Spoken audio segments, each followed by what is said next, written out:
फरजाना और फरीद अहमद एक रक्शे में बैठकर गैराज के पास आए। वहां उन्होंने जानी के दोस्तों से झूरे पेंटर का पता दरियाफ्त किया। फिर करीमाबाद पहुंचे। वहां आसपास की दुकानों में झूरा पेंटर बहुत मशहूर था। फौरन ही उससे मुलाकात हो गई। वो अपनी छोटी सी दुकान में बैठा हुआ था। फरीद अहमद रक्शे से उतरकर उसके पास गए। तुम ही झूरे पेंटर और शायर हो? वो खुश होकर उठ गया। फिर बड़ी इंकिसारी से बोला, अजी शायरी क्या करता हूं, बस तुकबंदी करता हूं। आप फरमाएं किसके ऊपर शेर बोलना है, फौरन ही फड़कता हुआ शेर तैयार कर दूंगा। मुझे शेर नहीं लिखवाना है, जानी मेरा दामाद है, मैं उसके मुताल्लिक कुछ बातें करने आया हूं। उसने फौरन ही अपने सामने वाली जगह को कपड़े से झाड़ते हुए कहा, आइए तशरीफ लाइए। उन्होंने बैठते हुए कहा, जानी हमसे नाराज हो गया है, अपने बच्चे को हमसे छीन कर ले गया है। हम कल से उसे तलाश कर रहे हैं मगर उसका कोई पता नहीं मिलता। क्या तुमने उसे देखा है? जूरे ने अपने कान को पकड़ते हुए कहा, नहीं जनाब, मैंने तो नहीं देखा। देखा होता तो आपको बता देता। देखो बेटा, ऐसे भी तो हो सकता है कि वो तुम्हारे पास छुपा हुआ हो और तुम्हें ताकीद कर दी हो या धमकी दी हो कि उसका पता ना बताया जाए।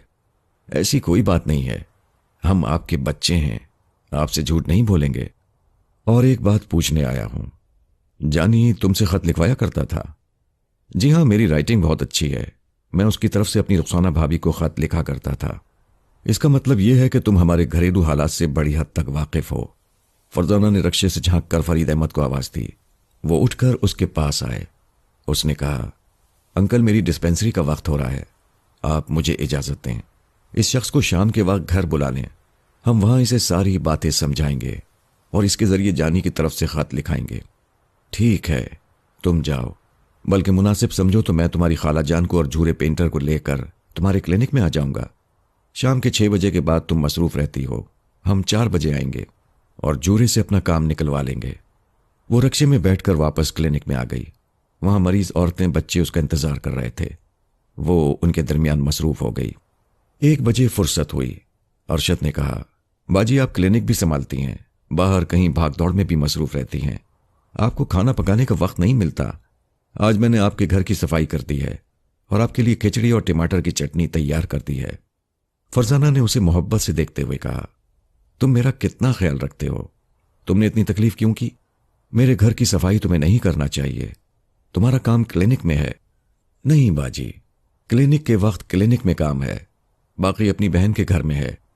ये मेरा फर्ज है कि मैं आपको आराम पहुंचाऊं। आप कुछ परेशान रहती हैं, मेरे बस में हो तो आप फरमाएं, मैं आपकी परेशानी दूर करने की कोशिश करूंगा। वो जबरन मुस्कुराते हुए बोली, नहीं भैया, मुझे कोई परेशानी नहीं है, बस भाग दौड़ के बाइस थकन रहती है। बाजी एक बात बोलूं, आप गुस्सा तो नहीं करेंगी? नहीं, तुम मेरे भैया हो, कहो। मैं क्या कहूं, अम्मी कहती हैं, मोहल्ले की औरतें भी खुसर पुसर करती रहती हैं, कहती हैं कि आप शादी क्यों नहीं करती। फरजाना ने चौंक कर सर उठाया। वो सर झुकाए सामने खड़ा था। उसने पूछा, मोहल्ले में औरतें और क्या कहती हैं? औरतें भी कहती हैं, मर्द भी बातें बनाते हैं। उन्होंने 2-3 बार एक टैक्सी ड्राइवर को इधर आते देखा है। कल एक बहुत बड़ी कीमती कार में कोई दूसरा नौजवान आया था। ये लोग तो बदनाम करना जानते हैं, पूछते हैं कि इनसे बाजी का क्या रिश्ता है, क्यों आते हैं ये लोग? अगर आते हैं तो इनसे आपके रिश्ते का पता चलना चाहिए। वो चुपचाप सुन रही थी। अरशद ने हिचकिचाते हुए कहा, बाजी सारा झगड़ा अकेले रहने का है। अगर आपकी अम्मी जिंदा होती तो इतनी बदनामियां ना होती। अम्मी कह रही थी कि आपको जल्दी से शादी कर लेना चाहिए। उसने आंखें बंद कर लीं, एक हाथ से सर को थाम लिया, आहिस्ता आहिस्ता अपनी पेशानी को रगड़ने लगी। सर इतना भारी हो रहा था जैसे गर्दन से अलग होकर गिर जाएगा। फिर उसने धीमी आवाज में कहा, तुम अभी चले जाओ। वो सर झुकाकर चला गया। ये बहुत देर तक बैठी रही, सोचती रही, फैसले करती रही। फिर उसने क्लिनिक के दरवाजे को अंदर से बंद कर दिया। घर के अंदर आई। अरशद कंपाउंडर ने उसके लिए खिचड़ी तैयार की थी। खाने को जी नहीं चाहता था। 2-4 लुक़मे जहर मार करके पानी पिया, फिर पलंग पर आकर बैठ गई। वहां करवट करवट बेचैनी थी। कभी एक करवट में जमशेद कहता, शादी कर लो, कभी दूसरी करवट में रुखसाना इल्तिजा कर रही थी। अरशद कंपाउंडर भी कह रहा था, बाजी मैं नहीं कहता, अम्मी कहती हैं। उसकी अम्मी कह रही थी, बेटी मैं नहीं कहती, तुम्हारी पड़ोसन कह रही थी। पड़ोसन कह रही थी, बहन मैं नहीं कहती, मोहल्ले की औरतें कहती हैं। महल्ले की औरतों से हमें क्या पड़ी है, ये दुनिया वाले कहते हैं। सब कहते थे मगर मुंह पर कोई नहीं कहता था। लेकिन ये एक समझने वाला समाजी कुलिया था कि एक नौजवान और खूबसूरत लड़की तन्हा जिंदगी नहीं गुजारती, गुजारेगी तो बदनामी उसके साथ चलेगी, किसी का शौहर उसके पीछे पीछे चलेगा। मोहब्बत रोटी से भी की जाती है, लेकिन किसी के मुंह से रोटी छीनने को मोहब्बत नहीं कहते। ये एक गैर इंसानी फेल है और वो इस फेल की मुर्तकिब हो रही थी। शाम को फरीद अहमद हस्बे वादा अपनी बेगम और झूरे पेंटर के साथ आए। उन्होंने इत्मीनान से बैठकर झूरे पेंटर को सारी बातें समझाईं और जानी की तरफ से खत लिखवाया। रुखसाना को यह तासुर दिया कि उसका घरेलू माहौल बहुत ही खुशगवार है। जानी बराबर 3 वक्त घर में आकर खाना खाता है, बच्चे का ख्याल रखता है और उसका बेचैनी से इंतजार कर रहा है। बहरहाल झूरे पेंटर की वजह से बात बन गई थी। बेगम ने भी अपनी तरफ से खत लिखा। उसमें खास तौर पर जमशेद का जिक्र किया गया। रुखसाना को बताया गया कि जमशेद यहां आकर छिचोरी हरकतें करता रहा था और घर के माहौल को बिगाड़ने और जानी को गलत फहमियों में मुब्तला करने की साजिशें करना चाहता था। लेकिन उसकी साजिश नाकाम बना दी गई है और उसे घर में आने से मना कर दिया गया है। बेहतर होगा कि रुखसाना भी जमशेद को लिफ्ट ना दे। ये तमाम मामलात खुश असलूबी से तय हो गए। माहौल खुशगवार हो गया। आखिर में बेगम ने फरजाना को अपने गले से लगाते हुए उसके सर पर हाथ फेरते हुए कहा, बेटी मैं बहुत बुरी हूं। जानी ठीक कहता है कि मैं चुड़ैल हूं। हाय मुझे क्या हो गया था। मैं जमशेद की बातों में आकर अपनी बेटी का घर उजाड़ रही थी। तौबा तौबा, अल्लाह मुझे मौत दे दे तो अच्छा है। खालाजान आप हमारी बुजुर्ग हैं, ठीक है आपने गुस्से में ऐसा किया, लेकिन अब आप सोच समझकर हमारा साथ देती रहेंगी। हम रुखसाना को वहां ज्यादा से ज्यादा खुश रखने की कोशिश करते रहेंगे। बेगम उसे बहुत सारी दुआएं देते हुए अपने मियाँ के साथ झूरे पेंटर को लेकर चली गईं। थोड़ी देर के लिए तन्हाई अजाब बन गई। फिर तरह तरह के ख्यालात परेशान करने लगे। उसके बाद मरीज औरतें और बच्चे आ गए। वो रात के 10 बजे तक मसरूफ रही। उसके बाद फिर तन्हाई का दौर शुरू हुआ। रात, खामोशी, तन्हाई और उस पर परेशानियों का हुजूम। वो बड़ी बेचैनी से अपने कमरे में टहलती रही, फैसला करती रही। आखिर रात के 1 बजे वो कागज और कलम लेकर रुखसाना को खत लिखने बैठ गई। उसने लिखना शुरू किया, बहन, मेरी प्यारी बहन, मुझे एहसास है कि मैंने तुम्हारे लिए जो कुछ किया है उसमें कमी रह गई। असल बात यह है कि जो नेकी हम करते हैं उस नेकी का भी आधा चेहरा होता है। बाकी नेकी के आधे चेहरे पर हमारे मफाद, हमारे जज्बात और हमारी ख्वाहिशात का तेजाब पड़ जाता है। मैं अब तक इस जिद पर कायम रही कि मैं शादी क्यों करूं। यह मेरा जाती मामला है। मैंने तुम्हारे साथ नेकी कर दी, मेरा काम खत्म हो गया। लेकिन नहीं, बात अब समझ में आई है। नेकी का अमल कभी खत्म नहीं होता। नेकी तकाजा करती है कि उसे और पायदार बनाया जाए, और तुम्हारे साथ जो मैंने किया है उसकी पायदारी उसी वक्त होगी कि मैं शादी कर लूं। और रुखसाना, आज मैं फैसला कर रही हूं। सक्खर में मेरे चचा के साहबजादे हैं जो बरसों से मेरी आस लगाए बैठे हैं। बहुत जल्द शादी का दावतनामा तुम्हारे पास आएगा, ये जानते हुए भी कि तुम शरीक नहीं हो सकोगी, लेकिन इसके बाद खुश और मुतमईन रहोगी। ऐसा लिखते लिखते उसका कलम रुक गया। हाथ कांपने लगे, आंखों में आंसू भर आए। धुंधला धुंधला सा नजर आने लगा। फिर उसके हाथ से कलम छूट गया। उसने दोनों हाथ अपने सीने पर यूं रखे जैसे डूबते हुए दिल को थाम रही हो। उसके चारों तरफ रात थी। रत जगह था, सुकूत था, सकता था। मोहब्बत की तरह अंधी रात। मोहब्बत गुनाह कहलाए तो गुनाहगार के मुंह की तरह काली रात। मेरी जिद मेरी अना को खाक में मिलाने वाली रात। मेरे फैसले पर आखिरी मोहर लगाने वाली रात। क्या तू आखिरी रात नहीं हो सकती? उसके मुंह से एक आह निकली। दिल के सहरा में सर्द हवा चल रही थी। ट्रेन तेज रफ्तारी से भागी जा रही थी। बच्चा जोर जोर से रो रहा था। जानी ने कितने ही जतन किए उसे फीडर से दूध पिलाया, उसे गोद में लेकर थपक थपक कर चुप कराने की कोशिश की और फिर उसे लेकर खड़ा हो गया। इधर से उधर टहलने लगा। वो चुप नहीं हो रहा था। आसपास बैठे हुए लोग ये तमाशा देख रहे थे। एक ने पूछा, भाई इसकी मां कहां है? इसे उसके पास पहुंचा दो। दूसरे ने कहा, शायद वो लेडीज कंपार्टमेंट में है। जानी ने कहा, नहीं, इसकी मां नहीं है। नहीं है का क्या मतलब है? खुदा ना खास्ता मर गई है क्या? वो धप से अपनी सीट पर बैठ गया। जाने क्यों उसे रुखसाना का मर जाना बुरा लगा। उसकी ख्वाहिश थी कि वो ना मरे, सारी उम्र उसके लिए ना सही, बच्चे के लिए तड़पती रहे। एक मुसाफिर ने उसकी गोद से बच्चे को लेते हुए कहा, लाओ मुझे दे दो, मैं अपनी औरत को दिखाता हूं, जरूर इसे कोई तकलीफ है। वो बच्चे को लेकर पिछली सीट की तरफ गया। वहां चंद औरतें बैठी हुई थीं। जानी ने उधर एक नजर डाली। इतना देखा कि एक औरत ने उसके कामी को गोद में लिया है। उसके बाद वो मुंह फेर कर सर झुकाकर बैठ गई। उसके दिमाग में ख्यालात का हुजूम था। गाड़ी के शोर में बच्चे की रोने की धीमी धीमी आवाज सुनाई दे रही थी। फिर वो आहिस्ता आहिस्ता खत्म हो गई। बच्चा चुप हो गया था। थोड़ी देर बाद मालूम हुआ कि वो सो गया है। उसने मुसाफिर से कहा, भाई साहब, आपकी बड़ी मेहरबानी, आपकी घरवाली ना होती तो मालूम नहीं बच्चे का क्या होता। अल्लाह ने चाहा तो सब ठीक होगा। आप ये बताएं कि बच्चे की मां वाकई मर गई है? जानी ने सर झुका लिया, फिर इनकार में सर हिलाते हुए कहा, नहीं, वो छोड़कर चली गई है। क्या? उस मुसाफिर ने हैरानी से आसपास बैठे हुए लोगों की तरफ देखा। मुसाफिरों ने पूछा, क्या बात है? इसने बताया बीवी भाग गई है, बच्चे को छोड़कर चली गई है। क्या जमाना आ गया है। औरतें शर्म हया को बालाए ताक रखकर, ममता को खाक में मिलाकर अपने यारों के साथ भाग जाती हैं। यार की बात आई तो जानी की निगाहों के सामने जमशेद का चेहरा आ गया। वो अच्छा खुशपोश था, स्मार्ट था। उसके पास एक बड़ी सी कीमती कार थी और न जाने कितना दौलतमंद होगा। आखिरकार रुखसाना उधर फिसल गई। सारी वफाएं खाक में मिल गईं। औरत पर कैसे भरोसा किया जाए? जब तक पास होती है गले का हार बनकर अपनी वफादारी और खिदमतगुजारी का सिक्का जमाती है, दूर होती है तो मुंह पर थोक देती है। जानी को बड़ी शिद्दत से अपनी तौहीन का एहसास हो रहा था। उसने कहा, भाई साहब, बच्चे को यहां ले आए, आपकी घरवाली को तकलीफ होगी। तकलीफ की कोई बात नहीं है, मेरी घरवाली उसे संभाल लेगी, आप यहां इत्मीनान से बैठे रहें। वो इनकार में सर हिलाकर बोला, नहीं, अब तो इस बच्चे की परवरिश मेरा ही जिम्मा है, मुझे ही दिन रात इसका ख्याल रखना है। आज एक दिन आपके घर वाले संभाल लेंगे तो क्या फर्क पड़ेगा, मुझे इसकी आदत डालनी चाहिए। वो मुसाफिर वहां से उठ गया और फिर बच्चे को ले आया। जानी ने अपनी सीट खाली कर दी। वहां उसके लिए बिस्तर बिछाया और आराम से सुला दिया। खुद नीचे बैठ गया। कंपार्टमेंट में तरह तरह की बातें हो रही थीं। एक शख्स बहुत ही नन्हे बच्चे को लेकर कहीं जा रहा है।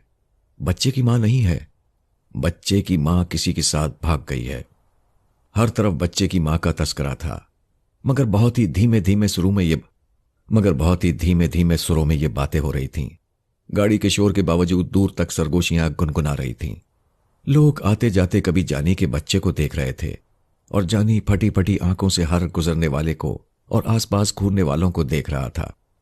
खानपुर के स्टेशन पर गाड़ी रुकी तो पुलिस वाले आ गए। एक इंस्पेक्टर ने छड़ी दिखाते हुए कहा, ए उठो, ये बच्चा किसका है? जानी कंपार्टमेंट के फर्श पर से उठते हुए बोला, मेरा है जनाब। इसकी मां कहां है? मालूम नहीं कहां है। अगर होती तो मैं इस बच्चे को लेकर यूं दर बदर ना भटकता। तुम्हें हमारे साथ चलना होगा। कहां? जानी ने ताज्जुब से पूछा। हमें रिपोर्ट मिली है कि तुम किसी के बच्चे को उठाकर ले जा रहे हो। तुम्हें पुलिस स्टेशन तक जाना होगा। ये तुम्हारा नहीं है। ये मेरा है, मैं साबित कर दूंगा। मेरे सूटकेस में बहुत कुछ सबूत रखे हैं। इंस्पेक्टर ने कहा कि हमारी दूसरी मसरूफियात भी हैं, दूसरे केसों को निमटना भी पड़ता है। तुम हमारे सिपाहियों के साथ थाने चलो, मैं बाद में आऊंगा। जनाब, अगर गाड़ी छूट गई तो क्या होगा? दूसरी गाड़ी में चले जाना। ये तो कोई बात नहीं हुई, मैं यहां सबूत पेश कर सकता हूं। आप देख लें, मैं आपको मुतमईन कर दूंगा। आप मेरी गाड़ी क्यों छुड़वाना चाहते हैं? मुझसे बहस ना करो, सीधी तरह चलो, वरना ये सिपाही पकड़ कर ले जाएंगे। एक मुसाफिर ने कहा, हवलदार साहब, एक मुसाफिर अपनी मंजिल की तरफ जा रहा है, आप इसे यहां उतार देंगे। आपकी तफ्तीश में देर होगी तो इसकी गाड़ी छूट जाएगी। इंस्पेक्टर ने उसे आंखें दिखाते हुए कहा, तुम लोग कानूनी मामलात को क्या समझते हो? क्यों हमारे कामों में मुदाखलत करते हो? हम तुमसे ज्यादा कानून समझते हैं। हम जानते हैं कि किस मुजरिम के साथ क्या करना चाहिए। जानी ने कहा कि मैं मुजरिम नहीं हूं, यह मेरा बच्चा है, मैं इसका बाप हूं और इसके सबूत मेरे पास मौजूद हैं। तो फिर डरते क्यों हो? थाने चलो। जानी ने बेबसी से कानून के मुहाफिजों को देखा, फिर बच्चे को कंबल में अच्छी तरह लिपेट कर संभाल कर उठाया, कंधे से एक बैग लटकाया, जिसमें बच्चे के कपड़े और दूध रखा हुआ था। फिर दूसरे हाथ से अपनी अटैची उठा ली, उसके साथ जाने लगा।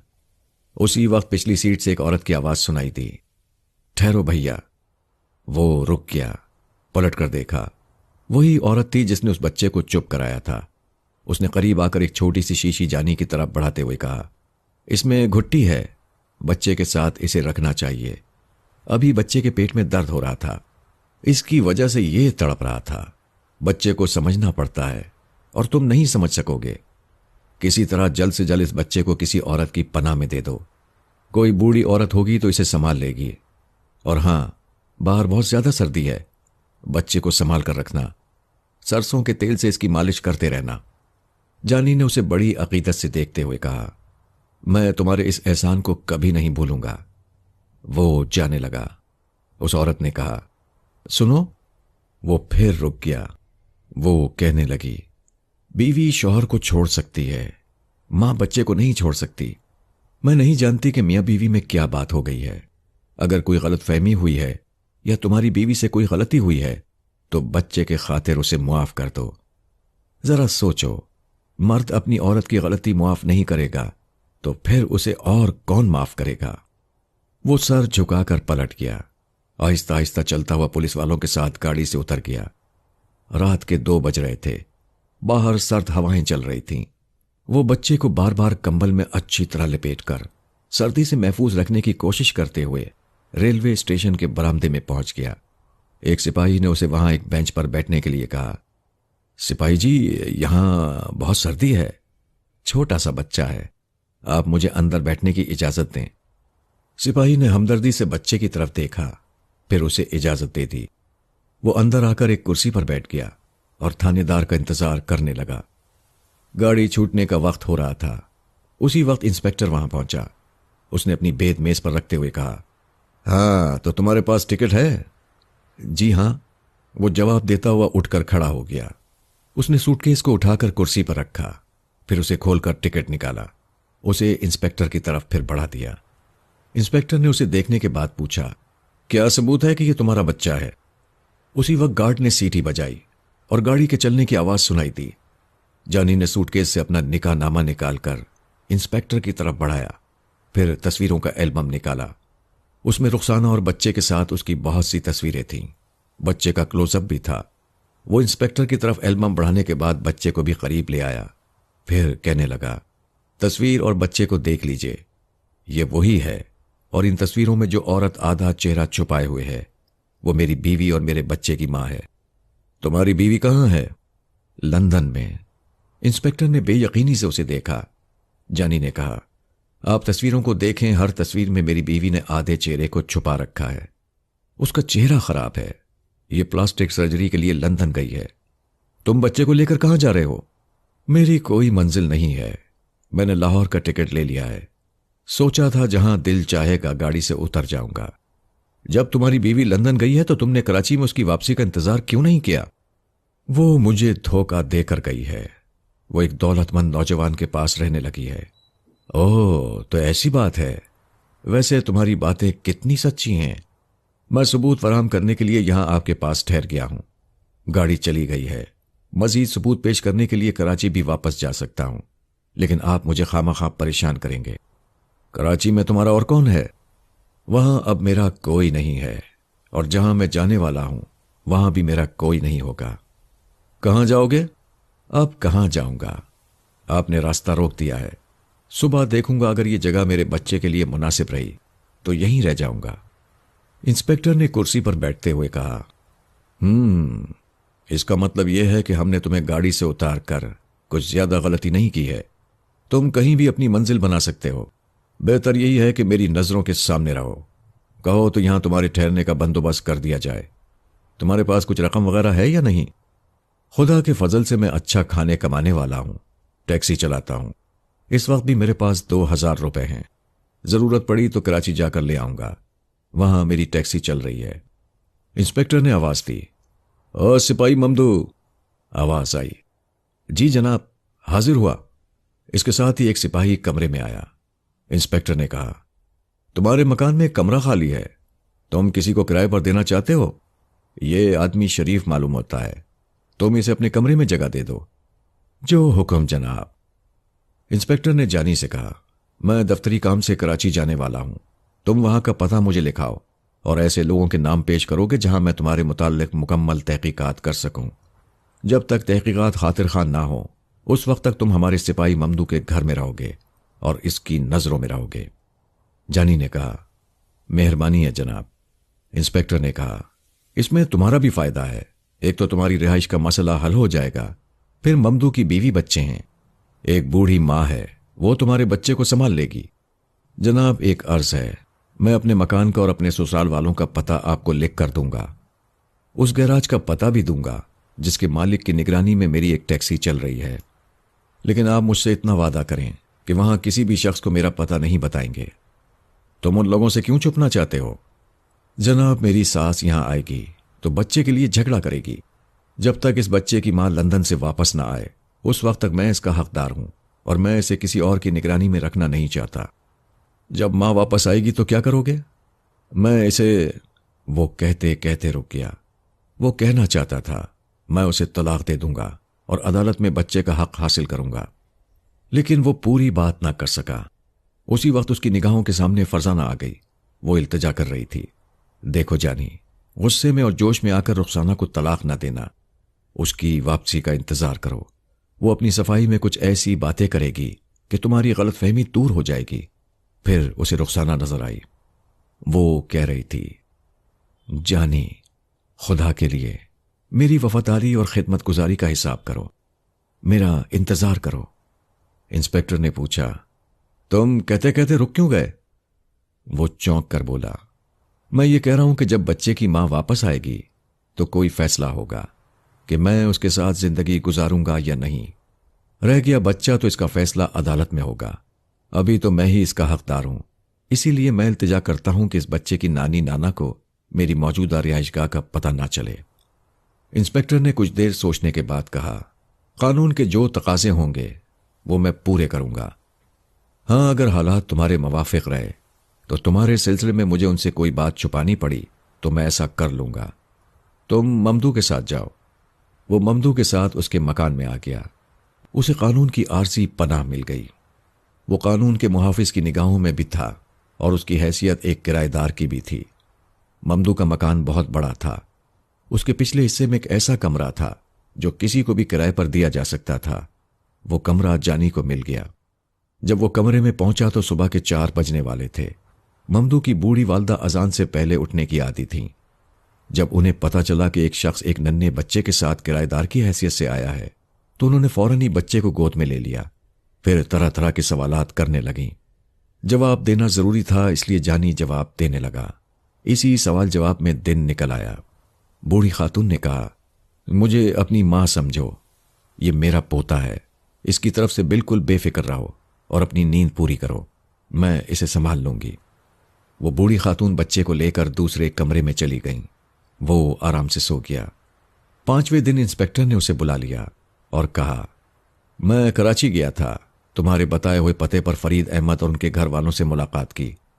वो लोग बार बार तुम्हारे बारे में पूछ रहे थे। मैंने कह दिया कि खानपुर की जो गाड़ी गुजर रही थी उसमें जानी नाम का शख्स एक बच्चे को लेकर जा रहा था। उसने खुद को बच्चे का बाप साबित कर दिया था। वो कानून की नजरों में काबिल गिरफ्त नहीं था। अब मालूम नहीं कहां चला गया है। मैंने जानी से उसका एड्रेस लिया था। अब कराची आया हूं तो यूं ही मालूमात हासिल करना चाहता हूं। जानी ने खुश होकर कहा, जनाब, आपने मुझ पर और मेरे बच्चे पर बड़ा एहसान किया है। यकीन करें, अगर मेरी सास आ जाती तो बड़ा हंगामा बर्पा कर देती। मैंने तुम्हारी सास को देखा है, कुछ अजीब किस्म की खातून है। उनके मुकाबले में उनके शौहर फरीद अहमद बड़ी समझदारी की बातें कर रहे थे। एक और लेडी डॉक्टर फरजाना थी, वो भी तुम्हारी हिमायत में बोल रही थीं। बहरहाल मुझे तुम्हारे घरेलू हालात का इल्म हो गया है, तुम यहां आजादी से रह सकते हो। जानी शुक्रिया अदा करके जाना चाहता था। इंस्पेक्टर ने करीब बुलाकर कहा, यहां कुर्सी पर बैठो। जानी बैठ गया। इंस्पेक्टर ने कहा, तुमने मुझे यह नहीं बताया कि तुम्हारी बीवी लेडी डॉक्टर है। लेडी डॉक्टर होने से क्या होता है, आखिर औरत ही है ना। जानी, तुम्हें गलत फहमी हुई है। तुम्हारी बीवी ने तुमसे झूठ कहा, तुम्हें धोखा देकर गई। ये बात दुरुस्त है। इसके बावजूद तुम्हारे लिए दयानतदार है, सच्ची है। मेरे अपने भी कुछ तजुर्बात हैं। बाज औरतें अपने शौहरों पर इतना एतमाद करती हैं कि थोड़ा बहुत झूठ बोलकर गुजर जाने में कोई बुराई नहीं समझती। कभी अपने शौहर से कोई बात छुपा कर कुछ ऐसे काम कर जाती हैं जो घरेलू हालात के लिए जरूरी होते हैं और इससे शौहर को भी कोई नुकसान नहीं पहुंचता। क्या यह दुरुस्त है कि अपने घर का कोई मसला हल करने के लिए या अपने आप को खूबसूरत बनाने के लिए औरत दूसरे मर्द का सहारा लेने चली जाए? ये इंतहाई गलत और गैर इखलाकी फेल है। इसे बेगैरती कहेंगे। बाज औरतें बड़े फख्र से ये दावा करती हैं कि वो जो कुछ भी कर गुजरेंगी बाद में अपने मियाँ को समझा मना लेंगी। ये उनकी खुशफहमी है। इससे घर के हालात किस तरह बिगड़ते हैं, घर बर्बाद कैसे होते हैं, बाद में इसका नतीजा सामने आता है और इसका नतीजा अब तुम्हारी बीवी के सामने भी आने वाला है। उसे अभी इन बातों से बेखबर रखा गया है। जब वो आएगी तब उस पर क़यामत टूटेगी। जनाब, ऐसी औरतें बेहिस और बेपरवाह होती हैं, बुरे नताइज को खातिर में नहीं लाती। उनका ख्याल होता है कि एक घर उजड़ा है तो दूसरे 10 घर आबाद कर लेंगी। उन्हें अपनी जवानी और अपने हुस्न पर नाज होता है।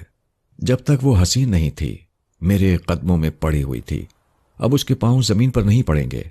चेहरा मुकम्मल होने से पहले ही लंदन की बहुत बड़ी इश्तहारी कंपनी ने उसे मुंह मांगा मुआवजा देकर अपने इश्तहारात के लिए बुक कर लिया है। फिर जमशेद जैसा दौलतमंद जवान उसका दीवाना है। ऐसी औरत को नताइज की क्या परवाह हो सकती है? अगर वो दौलत ठुकरा दे, जिस नौजवान के यहां पनाह लेने गई थी उससे मुंह मोड़ ले, अपने हुस्न पर गुरूर ना करे और पहले की तरह तुम्हारे साथ अज़वाजी जिंदगी गुजारने पर बज़िद रहे, तब उसकी वफादारी और पारसाई का यकीन होना चाहिए, क्योंकि वो सब कुछ ठुकरा कर तुम्हारे साथ ही रहना चाहेगी। जानी ने इनकार में सर हिलाकर कहा, नहीं जनाब, औरत ये भी सोचती है कि मर्द जैसा भी हो, टैक्सी ड्राइवर हो या ऊंचे दर्जे का अहमक हो, जब सोसाइटी में उसकी इज्जत हो गई है तो अपनी अज़वाजी जिंदगी का भरम रखने के लिए और अपनी औलाद की खातिर उसके साथ जिंदगी गुजारे। यानी अब वो मेरे साथ पहली जैसी मोहब्बत और वफादारी से नहीं रहेगी, बल्कि अपने बेटे की खातिर और सोसाइटी में बदनामी से बचने की खातिर मेरा साथ गवारा कर लेगी। वो एक बार मुझे धोखा देकर गई है, मालूम नहीं आइंदा कितनी बार धोखा देगी। क्या मैं तमाम उम्र उसका पहरेदार बनकर रहूंगा? इंस्पेक्टर ने अपनी कुर्सी की पुश से टेक लगाकर एक गहरी सांस ली, फिर बेबसी से सर हिलाकर कहा, गलती उसने की है। अब एक गलत फहमी से हजारों गलत फहमियां पैदा होंगी। पहले जैसा एतमाद कायम नहीं होगा। हम तुम्हें समझाते समझाते थक जाएंगे, मगर तुम्हारा दिल साफ नहीं होगा। जहां एतमाद मर जाए वहां सब कुछ खत्म हो जाता है। थोड़ी देर तक खामोशी रही, फिर जानी उठकर जाने लगा। इंस्पेक्टर ने कहा, इसकी मां को तलाक कभी ना देना, वरना बच्चा जवान होगा तो सोसाइटी में एहसास कमतरी का शिकार होगा। जब इसके हमजोली इसे कहेंगे कि इसकी मां को तलाक हुई थी तो इसका सर झुक जाएगा। मुझे यकीन है कि तुम अपने बेटे का सर किसी के सामने झुकने नहीं दोगे। वो सर झुकाकर वहां से चला गया। 4 माह गुजर गए। अखराजात के लिए मजीद रकम की जरूरत पेश आई। उसने सोचा कराची जाकर अपनी टैक्सी की आमदनी का हिसाब कर ले और कुछ रकम ले आए। इसके लिए उसको ममदू की मां के पास बच्चे को छोड़ना पड़ा। वैसे भी कामी उस बूढ़ी औरत से मानूस हो गया था, दिन रात उन्हीं के पास रहता था। जानी को इस बात का इत्मीनान था कि उसके हस्बे मंशा बच्चे की परवरिश हो रही है। ट्रेन में सवार होकर उसने हिसाब लगाया। 4 माह 10 दिन के बाद वो कराची जा रहा था। यूं तो अखराजात के पेश नज़र वहां से रकम लाने का इरादा था, लेकिन सफ़र शुरू हुआ तो दिल ने चुगली खाई कि वो सिर्फ अखराजात पूरे करने के लिए नहीं, किसी को देखने, किसी के मुताल्लिक कुछ मालूम करने जा रहा है। शाम के 6 बजे उसने कराची कैंट स्टेशन के प्लेटफॉर्म पर कदम रखा। उस वक्त दिल तेजी से धड़क रहा था। ऐसा लग रहा था जैसे कूचाए जाना की तरफ खींचा जाता हो और सीधा वहीं जाना चाहता हो। वो स्टेशन से बाहर आया, फिर बस में बैठकर जहांगीर रोड पहुंचा। दूरी से उसने देखा कि मिस्त्री चाचा का गैराज खुला हुआ था। उनका दामाद एक कुर्सी पर बैठा हुआ किसी से बातें कर रहा था। दूसरे मिस्त्री और मजदूर अपने अपने काम में मसरूफ थे। वो जरा देर वक्त गुजारने के लिए एक होटल में जाकर बैठ गया। एक चाय की प्याली आहिस्ता आहिस्ता पीने लगा। तकरीबन 1 घंटे बाद गैराज के मिस्त्री चले गए। वो होटल से निकलकर गैराज में पहुंचा। मिस्त्री चाचा के दामाद ने उसे देखकर हैरानी का इजहार किया, फिर खुशी से मुसाफा करते हुए कहा, तुमने तो अपने घर वालों को परेशान कर दिया। किसका घर? मेरा कौन परेशान होने वाला है? ऐसा ना कहो, तुम्हारे ससुराल वाले बहुत परेशान हैं। जिस दिन तुम गए उसके दूसरे दिन तुम्हारे ससुर एक नौजवान लड़की के साथ आए थे। नौजवान लड़की? कौन थी वो? छोटू ने आगे बढ़कर कहा, उस्ताद जी, वही लड़की थी जो पहली बार तुम्हारी टैक्सी में बैठकर कॉलेज गई थी। उसकी बात सुनते ही फिर जानी का दिल मोहब्बत से धड़कने लगा। अच्छा, तो वो मुझे तलाश कर रही है, मेरे जाने के बाद मोहब्बत जोश मार रही है। ये सोचते हुए उसने पूछा, वो क्यों आई थी? वो हम लोगों से झूरे पेंटर का पता पूछ रही थी। हमने उसे बता दिया कि वो दोनों उसी वक्त चले गए थे। मालूम नहीं उनसे मुलाकात हुई भी या नहीं। उसने मिस्त्री चाचा के दामाद से कहा, जमाल भाई, मेरे हिसाब में कितनी रकम जमा हुई है? जानी, खुद टैक्सी चलाने और दूसरों को टैक्सी देने में बड़ा फर्क होता है। तुम हजारों रुपए की आमदनी किया करते थे, मगर इन 4 महीनों में सिर्फ 2200 रुपए तुम्हारे हिसाब में है। बाकी गाड़ियों की मुरम्मत और दूसरे अखराजात हैं, उन सब का हिसाब मेरे पास लिखा हुआ है। अब मुझे हिसाब की जरूरत नहीं है, फिर कभी इत्मीनान से देख लूंगा। अभी 2000 दे दीजिए। इस वक्त तो नहीं है, मैं कल सुबह दे दूंगा। कल सुबह गड़बड़ हो जाएगी, मैं किसी की नजरों में नहीं आना चाहता। अगर किसी को मालूम हो गया या किसी ने मुझे देख लिया तो खामखा झगड़ा होगा। मैं गुस्से में किसी को कत्ल कर दूंगा। गुस्सा हराम होता है। इत्मीनान से बैठो, मेरे साथ रोटी खाओ। नहीं जमाल भाई, मैं आपके साथ ज्यादा देर नहीं रह सकता। अगर आपके घर वालों को मालूम होगा तो वो मेरे ससुर को खबर कर देंगे। आप मुझे किसी मसले में ना उलझाएं। रकम दे सकते हैं तो ठीक है, वरना कल झूरा किसी वक्त आएगा, उसे 2000 रुपए दे दीजिएगा। अच्छा, तुम झूरे पेंटर के पास रहोगे? आप इतना कुरेद कुरेद कर क्यों पूछ रहे हैं? इसका मतलब यह है कि मैं अभी झूरे के पास जाऊंगा, उधर आप मेरे सास ससुर को लेकर पहुंच जाएंगे। देखिए जमाल भाई, अगर आपने मेरे मामले को और ज्यादा उलझाने की कोशिश की तो मैं आपसे भी ताल्लुकात खत्म कर लूंगा। मैं तुम्हारे मामलात को उलझाना नहीं, सुलझाना चाहता हूं। तुम बुरे पहलू पर गौर करते रहोगे तो ज्यादा कुढ़ते रहोगे, ज्यादा गुस्सा आता रहेगा। अगर किसी बात के अच्छे पहलू को कभी कभी सोचते रहोगे तो। जानी ने बात काट कर कहा, इस बात का कौन सा अच्छा पहलू है? क्या आप मुझसे ज्यादा मेरी बीवी को जानते हैं? क्या आपने फरेब खाया है? क्या आपसे झूठ बोला गया है? क्या आपकी शादी ऐसी हुई है जैसी मेरी हुई थी? क्या आपकी बीवी आपसे पूछे बगैर अपने मैके में जाती है, जबकि मेरी बीवी मुझसे पूछने के बावजूद ना पूछने के बराबर धोखा देकर लंदन पहुंच गई है? देखिए, खामखा मेरा दिमाग खराब ना करें। मैं तुम्हारी तमाम बातों को मानता हूं, मगर क्या करूं, मेरे घर की औरतें भी रुखसाना भाभी की हिमायत कर रही हैं। वो औरतें हैं, यकीनन हिमायत करेंगी। आप मर्द हैं, आप क्या कहते हैं? इतना कहता हूं कि रुखसाना भाभी से गलती हुई है, उन्हें बड़ी सी बड़ी सजा दो, उन्हें एहसास दिलाओ, लेकिन अपना घर और बच्चे की जिंदगी बर्बाद ना करो। जानी नागवारी से जाने लगा। चंद कदम जाने के बाद रुक गया, फिर पलट कर बोला, ठीक है, मैं अपना घर बर्बाद नहीं करूंगा, आबाद करूंगा, दूसरी शादी करके। ये कहकर वो तेजी से चलता हुआ बस स्टॉप पर आया, फिर एक बस में सवार होकर करीमाबाद पहुंच गया। झूरे पेंटर को तलाश करता हुआ एक होटल में आया। वो चाय पी रहा था। जानी को देखते ही वो खुशी से उछलकर खड़ा हो गया, फिर उसकी तरफ बढ़ते हुए बोला, आहा उस्ताद, कितने दिनों बाद सूरत नजर आई है, कहां गायब हो गए थे? जानी ने पूछा, क्या तुमने चाय पी ली? पी ली, आओ तुम्हें भी पिलाऊं। यहां नहीं, कहीं और चलो। वो झूरे का हाथ पकड़कर उसे खींचता हुआ काउंटर के पास आया, वहां चाय के पैसे अदा किए, फिर उसी तरह खींचता हुआ उसे होटल के बाहर ले गया। उसने पूछा, उस्ताद, ये मुझे पकड़कर कहां ले जा रहे हो? कहीं दूर चलेंगे। मेरी दुकान पर चलो। नहीं, वो लोग मुझे पकड़ने आ जाएंगे। क्या पुलिस वाले तुम्हारा पीछा कर रहे हैं? अरे ससुराल वालों के आगे पुलिस वाले क्या हैं? अच्छा अच्छा, समझ गया। वो फरीद साहब और फरजाना बीबी मेरे पास आए थे, फिर शाम को मैं फरजाना बीबी के क्लिनिक में गया था। जानते हो क्यों? जानी ने उसे सवालिया नजरों से देखा। उसने जवाब दिया, मैं तुम्हारी तरफ से रुखसाना भाभी को खत लिखने गया था। वो चाहते थे कि वहां भाभी को किसी किस्म की परेशानी ना हो, यहां के हालात का इल्म ना हो, यह भी ना मालूम हो कि तुम बच्चे को लेकर चले गए हो। इसीलिए मैं अब तक 5 बार तुम्हारी तरफ से खत लिख चुका हूं। जानी ने लपक कर उसके गिरेबान को पकड़ लिया, फिर गिरेबान से खींचकर इधर से उधर लाकर बोला, तुमने मेरी इजाजत के बगैर उसे खत क्यों लिखा? मैं क्या करूं, वो मजबूर कर रही थी। कौन? वो डॉक्टरनी बीबी, मेरा मतलब है फरजाना बीबी। जानी के हाथ से गिरेबान छूट गया, मगर गुस्सा बदस्तूर रहा। वो कौन होती है ऐसे काम कराने वाली? तुम बुरा मानो या झगड़ा करो या मुझे मार डालो, मगर सच्ची बात यही है कि तुम रुखसाना भाभी पर जुल्म कर रहे हो। अबे क्या कहता है? मैं तेरा मुंह तोड़ दूंगा। मैंने कहा ना, मुंह तोड़ दो, हाथ पांव तोड़ दो। लेकिन वो हजारों मील दूर परदेश में हैं, अकेली हैं। मालूम हुआ है कि जमशेद बड़ी हेराफेरी कर रहा है, भाभी के पीछे पड़ गया है। अगर इतनी दूर उसने भाभी को कोई नुकसान पहुंचाया तो कौन उसकी मदद करने वाला है? मरने दो उसे।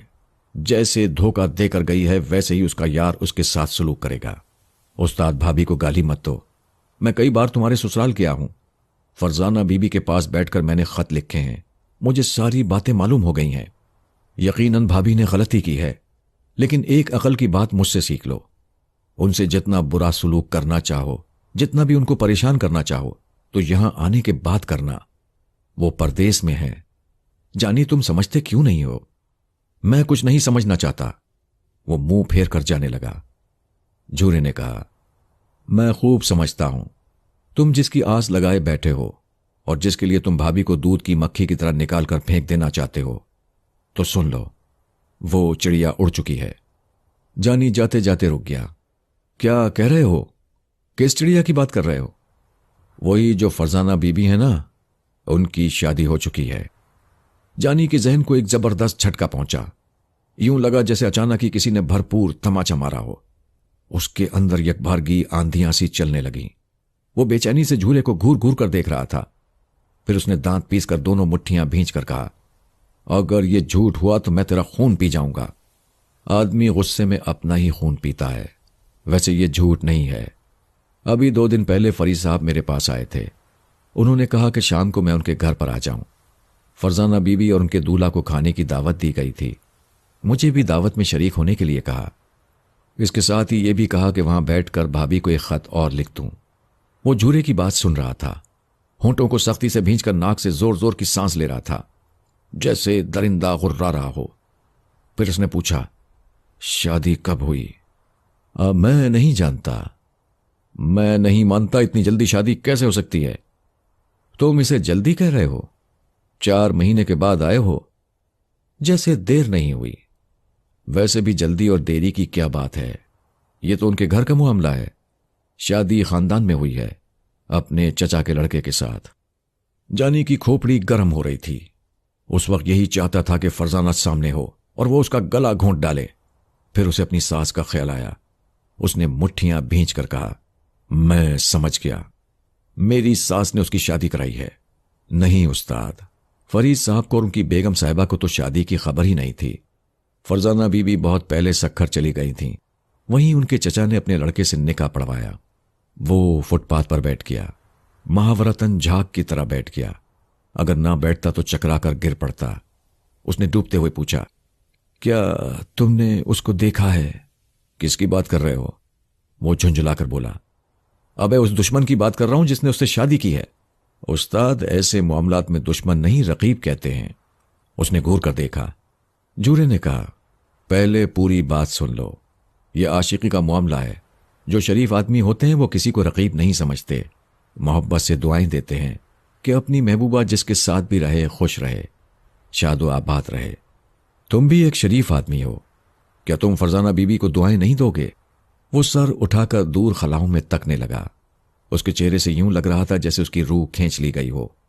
जिस्म फुटपाथ पर बैठा रह गया हो। थोड़ी देर बाद वो उठकर खड़ा हो गया। आहिस्ता आहिस्ता यूं चलने लगा जैसे नींद में चल रहा हो, जैसे अब भी ख्वाब देख रहा हो और ख्वाब ना आ रहे हों तो पुराने ख्वाबों को ताजा कर रहा हो। बंद आंखों के पीछे ख्वाब सिर्फ एक ही बार फूल की तरह खिलते हैं। एक फूल दोबारा नहीं खिलता। एक ही ख्वाब शायद किसी ने दोबारा देखा हो। फरजाना भी ऐसा ख्वाब बन गई थी जिसे वो दोबारा नहीं देख सकता था। वो देर तक चलता रहा, देर तक सड़कों और गलियों में भटकता रहा। उसे होश नहीं था कि वो कहां जा रहा है। वो नहीं जानता था कि जिंदगी के चलते रहने की मियाद क्या है। बस वो चल रहा था जैसे चलते चलते मर जाएगा।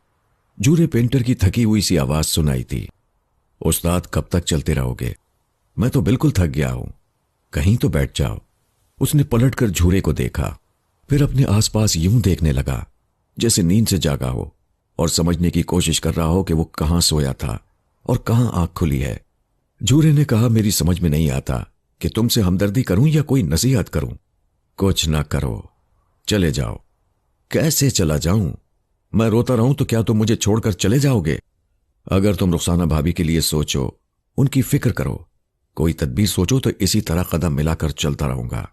तुम्हारे हर मामले में काम आऊंगा, बल्कि दुनिया भी तुम्हारा साथ देगी। और अगर तुम फरजाना बीबी के बारे में सोचोगे तो मैं ही क्या, दुनिया भी इसे हिमाकत कहेगी, बल्कि तुम्हें बुरा कहेगी। एक शरीफजादी जिसकी शादी हो चुकी है, उसके मुताल्लिक सोचना अब गुनाह है। मैं नहीं सोचूंगा। उसने एक सर्द आह भरते हुए पूछा, क्या ऐसा नहीं हो सकता कि यह दिमाग सोचने के काबिल ही ना रहे? इस दिमाग को सोचते रहना चाहिए, अपनी शरीक हयात के मुताल्लिक और अपने बच्चे के बारे में। अरे हां, मैं तो भूल ही गया कि कामी कहां है। मैं नहीं जानता। अब मैं कोई बात नहीं करूंगा। बेशक बातें ना करो, मगर एक आखिरी बात बोल रहा हूं। जब कामी जवान होगा तो तुमसे जरूर पूछेगा, अब्बू मेरी अम्मी हजारों मील दूर थीं, अकेली थीं, बेयारो मददगार थीं। आपने उन्हें अपनी तरफ से सफाई पेश करने का मौका दिए बगैर उनका साथ क्यों छोड़ दिया? तब जाने तुम कभी अपने बेटे के इस सवाल का जवाब नहीं दे सकोगे। वो मुंह फेर कर जाने लगा। तुम कहां जा रहे हो? जहां पहले गया था। आज ना जाओ, मेरे साथ रोटी खाओ, मेरे साथ रात गुजारो। मैं किसी को तुम्हारे बारे में नहीं बताऊंगा। जब तुम्हारे साथ रहूंगा तो भला किसको बता सकूंगा? तुम मेरे ससुराल वालों का साथ दे रहे हो। हरगिज नहीं, मैं हक का साथ दे रहा हूं।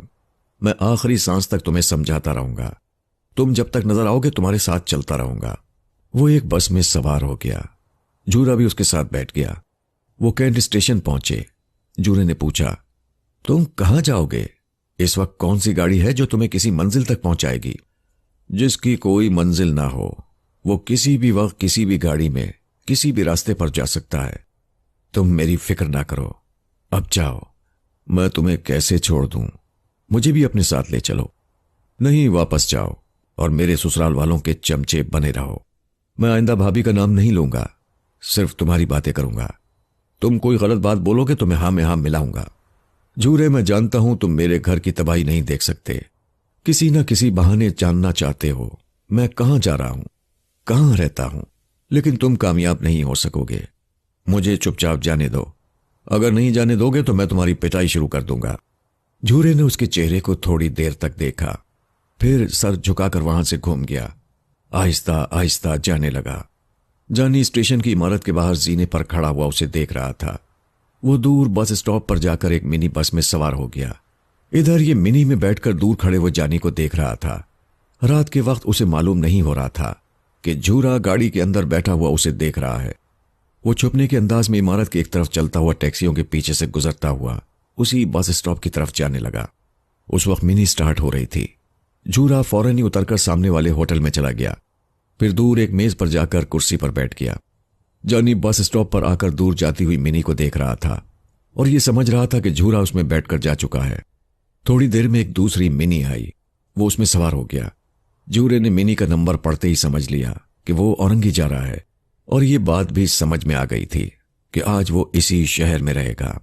वो क्लिनिक के सामने पहुंच गया, लेकिन दरवाजे पर ताला पड़ा हुआ था। रात के 11 सवा 11 हो रहे थे। आसपास सन्नाटा छा रहा था। सड़क पर इक्का दुक्का गाड़ियां गुजर रही थीं। उसने करीबी दुकानदार से पूछा, ये लेडी डॉक्टर कहां गई हैं? दुकानदार ने जवाब दिया, इनका क्लिनिक 2 हफ्ते से बंद है, शायद और 2 हफ्ते बंद रहेगा। इन्होंने शादी की है। दूल्हा दुल्हन को 1 महीने की छुट्टी तो मिलनी ही चाहिए। जानी को यूं लगा जैसे दुकानदार उसे पत्थर मार रहा हो। वो वहां से सर झुकाए चला आया। दिमाग में तरह तरह के ख्यालात आ रहे थे। वो कहां होगी? शायद कहीं सिनेमा देखने या तफरीह करने गई होगी। उसके साथ हंस रही होगी। उसका हाथ उसके शौहर के हाथ में होगा। वो सोचता रहा। औरंगी से नागन चौरंगी तक चलता रहा। जब घर पहुंचा तो पांव नहीं दुख रहे थे। जिस्म थकन से खाली था, लेकिन दिमाग बुरी तरह थका हुआ था। इतना भारी लग रहा था जैसे कांधे पर सर की जगह पहाड़ रखा हो। उसने ताले को खोला, फिर 4 माह के गर्द आलूद बिस्तर पर आकर गिर पड़ा। थोड़ी देर करवटें बदलता रहा। उसके बाद कैसे आंख लग गई कुछ पता ना चला। दूसरी सुबह दरवाजे पर दस्तक हो रही थी। उसकी आंख खुल गई। उसने सर उठाकर देखा तो मालूम हुआ रात को वो दरवाजा बंद करना भूल गया था। खुले हुए दरवाजे पर कोई अजनबी खड़ा हुआ दस्तक दे रहा था। वो जल्दी से उठकर बैठ गया। फिर वहां से चलता हुआ उसके करीब आकर बोला, फरमाइए, आप कौन हैं? उसने मुसाफे के लिए हाथ बढ़ाते हुए कहा, मेरा नाम रजब अली है। जानी ने उससे मुसाफा किया। रजब अली ने कहा, कभी कभी आदमी अपने नाम से और अपने मकाम से पहचाना नहीं जाता। अपनी पहचान के लिए दूसरों का हवाला देना पड़ता है। आप मुझे फरजाना के हवाले से शायद पहचान जाएं। वो मेरी शरीक हयात हैं। जानी बड़ी मजबूती से रजब अली के हाथ को गिरफ्त में लेकर मुसाफा कर रहा था। उसकी आखिरी बात सुनते ही मुसाफे की गिरफ्त ढीली पड़ गई। रजब अली ने कहा, मैं अपनी बेगम के साथ आया हूं। वो बाहर रक्शे में बैठी हुई हैं। उन्होंने ही मुझे इस घर का पता बताया है। जानी ने फौरन ही बरामदे में आकर देखा। दूर इहाते के गेट के पास रक्षा खड़ा हुआ था और उसमें से सुर्ख जोड़ा झलक रहा था। उसने हिचकिचाते हुए कहा, आप अपनी बेगम को यहां ले आए? उसने बात काट कर कहा, आप तकल्लुफ ना करें, हम आपके यहां जरूर आएंगे। फरीद साहब ने भी हमारी दावत की थी।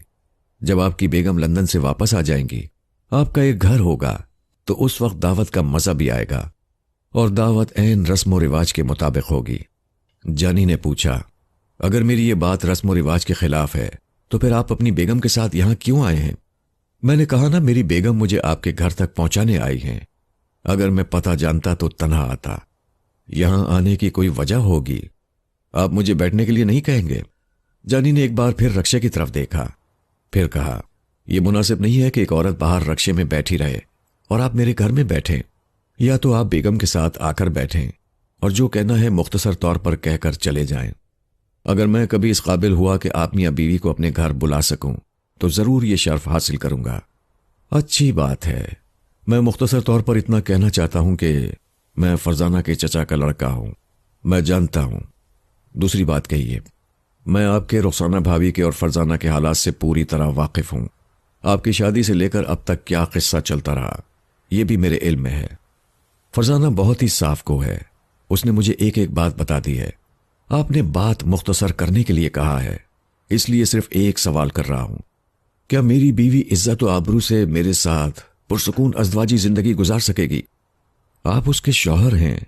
उसकी इज्जत व आबरू, उसके सुकून या उसके सुख चैन के जिम्मेदार हैं। ये बात मुझसे क्यों पूछ रहे हैं? इसलिए कि वो मुझसे खुश है और आपसे सहमी हुई है। उसने जो गलती की उसकी सजा अब भी पा रही है। आपकी तरफ से आइंदा भी होने वाली बदनामियां उसे धमकियां दे रही हैं। इस तरह मैं शौहर होकर भी उसे कैसे पुरसुकून रख सकूंगा? जानी ने सर घुमाकर फिर रक्शे की जानिब देखा। पहले फरजाना सीट की दूरी हिस्से पर दूसरी तरफ बैठी हुई थी, अब करीबी हिस्से पर इधर चली आई थी। सर झुकाए उनकी तरफ देख रही थी। जानी को साफ तौर पर नजर आ रही थी। उसने कितने ही जेवरात पहन रखे थे। सुर्ख जोड़ा था, ऐसी दुल्हन की तरह खिल रही थी कि उस पर से निगाहें हटाने को जी नहीं चाहता था। लेकिन अब वो पराई थी। उसे देखते रहने का हक और किसी को हासिल हो गया था। उसने मुंह फेर कर कहा, मैं वादा करता हूं आइंदा आपकी शरीक हयात का नाम कभी मेरी जबान पर नहीं आएगा। लेकिन मैं एक सवाल कर रहा हूं, क्या आप अपनी शरीक हयात के साथ पूरे एतमाद से जिंदगी गुजार सकेंगे? हाँ, क्यों नहीं? यह सवाल आपके जहन में क्यों पैदा हुआ? इसलिए कि वो मेरे नाम से बदनाम होती रही हैं और एक बदनाम औरत हमेशा अपने शौहर की नजरों में खटकती रहती है। वैसे मैं कसम खाता हूं कि वो। रजब अली ने उसकी बात काटते हुए कहा, आप कसम ना खाएं। मुझे अपनी शरीक हयात पर मुकम्मल एतमाद है। जानते हैं क्यों? मैंने कभी किसी पराई औरत से इश्क नहीं किया। जो लोग दूसरी के पीछे भागते हैं वही अपनी बीवियों पर शुबा करते हैं। जानी एकदम से तिलमिला गया, तड़प कर बोला, आप मुझे ताने दे रहे हैं? नहीं, मैं आपकी बात का जवाब दे रहा हूं। फरजाना ने मुझे एक एक बात बताई है। एक रात वो आपके इस कमरे में भी आई थी। तमाम रात रहकर दूसरी सुबह यहां से गई थी। अगर वो हया को बालाए ताक रख कर गई थी तो मुझे उस पर शुबा करना चाहिए और उसे सजा देनी चाहिए। अगर उसने अपनी शर्म व हया को बरकरार रखा था तो फिर आपको रुखसाना भाभी पर ना तो शुबा करना चाहिए और ना ही सजा देना चाहिए, क्योंकि वो भी ठीक इसी तरह वहां लंदन में किसी के साथ एक रात गुजार चुकी हैं। अपनी बीवी किसी के साथ रहकर आए तो अपनी मर्दानगी को ठेस पहुंचती है, और कोई दूसरी अपने साथ रहकर जाए तो भरपूर रोमांस की अंगड़ाइयां सी आने लगती हैं। ये कमबख्त बीवी का रिश्ता ही ऐसा होता है, इस पर कभी एतमाद नहीं होता। उसने रजब अली से कहा, मैं अपनी बीवी को मुआफ करूं या सजाएं दूं, यह मेरा जाती मामला है। मैंने आपसे वादा किया है कि आप मियां बीवी के दरमियान आइंदा मुदाखलत नहीं करूंगा, और ना ही मेरी तरफ से कोई बदनामगी की बात होगी, लिहाजा आपको मुतमईन होकर चले जाना चाहिए। उसने मुसाफे के लिए हाथ बढ़ाया। रजब अली मुसाफा करने के बाद वहां से जाने लगा। जानी खड़ा हुआ उसे देख रहा था, बल्कि रक्शे की तरफ देख रहा था। वो नजर आ रही थी। रजब अली रक्शे के पास जाकर ठहर गया। फरजाना कुछ कह रही थी। वो फिर वापस आया। उसने जानी से कहा, मेरी शरीके हयात पूछती हैं कि कामी कहाँ है। मैं किसी के सवाल का जवाब नहीं दूंगा, आप उन्हें समझाएं। माजी को भूलने और बदनामियों से बचने के ये तौर तरीके नहीं होते। अगर वो मेरे मामलात में दिलचस्पी लेंगी तो मुझे भी शय मिलेगी।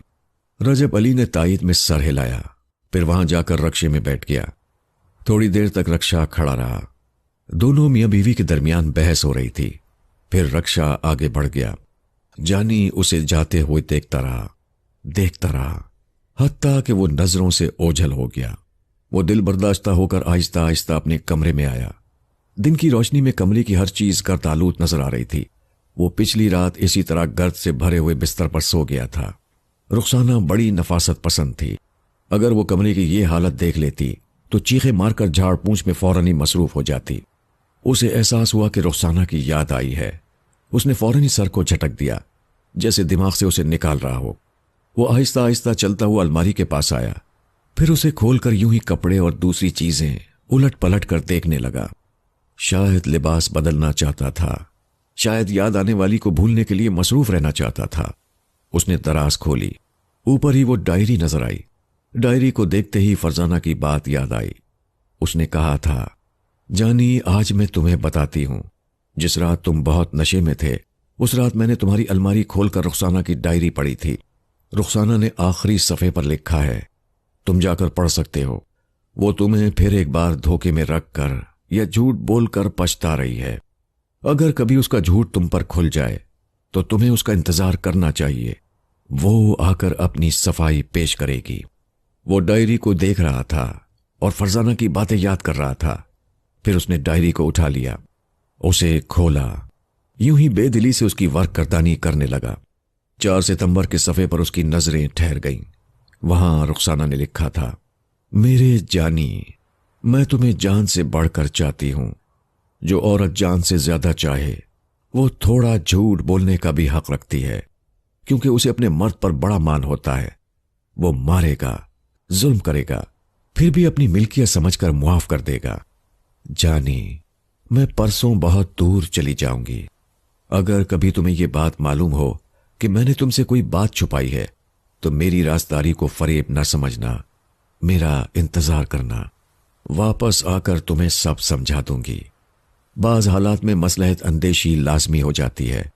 मैं ऐसे फरेब को वक्ती तौर पर जायज समझती हूं, जिससे शौहर को, बच्चों को और घर को नुकसान न पहुंचे।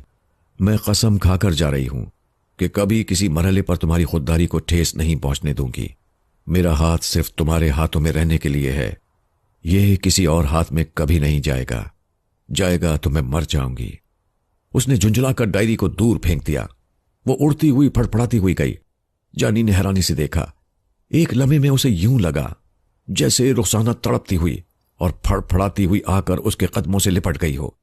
दूसरे लम्हे उसने आंखें मलकर देखा, वो डायरी दूर जाकर उसके जूतों से लिपट गई थी। रुखसाना अपने हुस्न जमाल को हैरान होकर यूं देख रही थी जैसे अभी तक ख्वाब ही ख्वाब देख रही हो और अपने अधूरे चेहरे की तकमील की दुआएं नींद में मांग रही हो।